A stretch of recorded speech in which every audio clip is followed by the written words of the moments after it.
В мире существует больше 65 основных музыкальных направлений, а сама музыка звучит практически отовсюду. Об этом звуками фортепиано и скрипки всем собравшимся рассказывают участники концерта. На сегодняшнем мероприятии звучит и романс, и классика.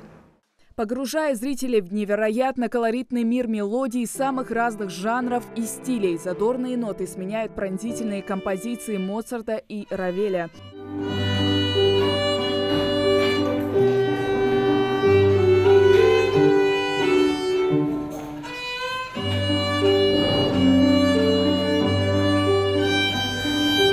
Этот концерт также своего рода традиционное посвящение новичков в студию искусств. Собачий вальс, курьез. Ученики показывают свое мастерство первоклассникам, чтобы те в полной мере могли оценить всю глубину и влияние музыки.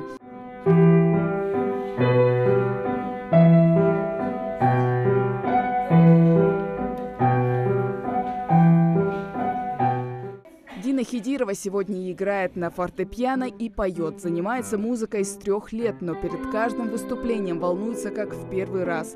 Говорит, боится подвести своего учителя. Я хочу поздравить всех любителей и свою учительницу, свою любимую учительницу Аллу Николаевну. Я ее очень сильно люблю. Я хочу поздравить всех с Днем музыки, всех и любителей этого чудесного праздника.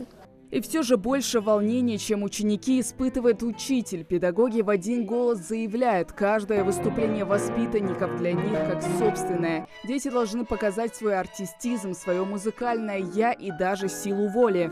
Это, наверное, основа жизни. Что бы мы ни делали, мы с самого первого дня слышим музыку. Когда нам мама говорит, это тоже музыка. Когда мы начинаем в барабанчик стучать, это тоже музыка. И сердечко бьется, это тоже музыка. Все это ритм, все это музыка. Она окружает нас везде. И, наверное, без музыки нет такого дыхания, нет хорошо нам, плохо, грустно, весело. Мы всегда обращаемся к каким-то словам, каким-то к песням, каким-то мелодиям. Через год или два сидеть за фортепиано или играть на скрипке будут уже они, те, кто сегодня в роли зрителей. Первый шаг в мире музыки они уже сделали, переступив порог студии искусств. Хава Газикова, Асхаб Белакиев, Новости 24.